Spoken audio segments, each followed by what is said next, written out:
Question is the House to now adjourn, and I call the member for Fisher.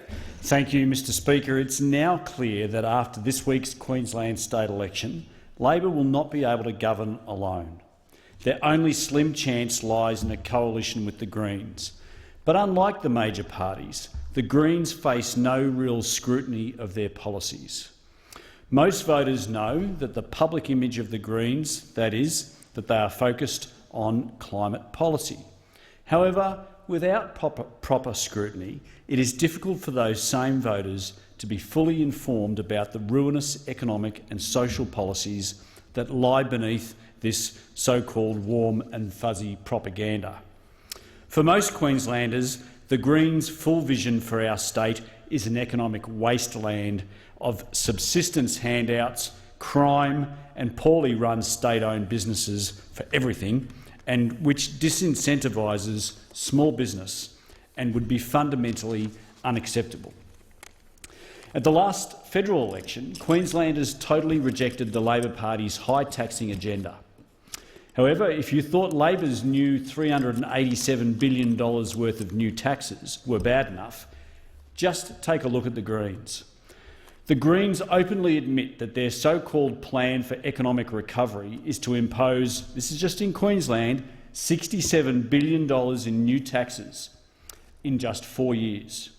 That's $13,400 in new taxes for every man, woman and child in Queensland. The Greens would literally quadruple the rate of some taxes in Queensland and leave our economy in tatters. They would impose huge new taxes on resources, Queensland's biggest exporter, when we have never needed the export income as much as we do now. They would impose a big new tax on the banks when small businesses are crying out for loans. They would impose a whopping 75% developer tax on the construction industry during an economic crisis when hundreds of thousands of construction jobs are on the line, particularly on the Sunshine Coast. And what do Queenslanders supposedly get for these new vast new taxes? Apparently we'll get 78,000 new jobs and a wind turbine factory. Mr Speaker, the Greens intend to spend more than $850,000 of Queensland taxpayers' money on every job created, while devastating two of the state's most important industries and choking finance for the rest of us. I would ask anyone on the Sunshine Coast and indeed across Queensland still considering voting for this dystopian vision of unemployment and economic collapse to look deeper into the Greens' policy proposals.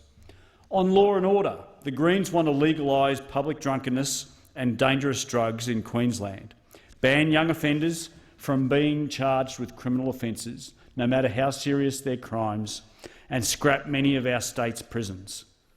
Does this sound like a Queensland that you want to live in?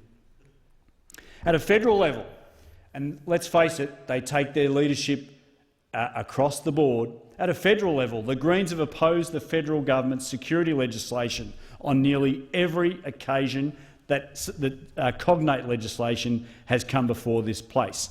The same legislation that has kept this country safe for several decades.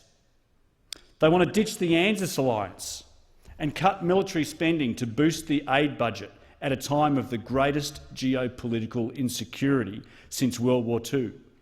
They want to introduce a universal basic income estimated to cost some $400 billion a year. Now, the individual candidates standing in electorates on the Sunshine Coast illustrate very well what lies behind the propaganda locally. Like his colleagues across the region, Greens candidate for Glasshouse, Andrew McLean, would end dispatchable power generation in the Queensland electricity grid within 10 years. Resulting in inevitable blackouts across the state. Greens candidate for Caloundra, Raylene Ellis, is campaigning to prevent the state government investing in Bells Creek Arterial. She wants to prevent the construction of this desperately needed congestion-busting road, which many of us have been fighting now for many years. This is the sort of stuff that the Greens are all about. Debilitating taxes, industry destroyed, criminals set free, the government in control of our lives, and all for a free lunch. It's no exaggeration to say that a Labor-Greens coalition would be a disaster for everyone in Queensland.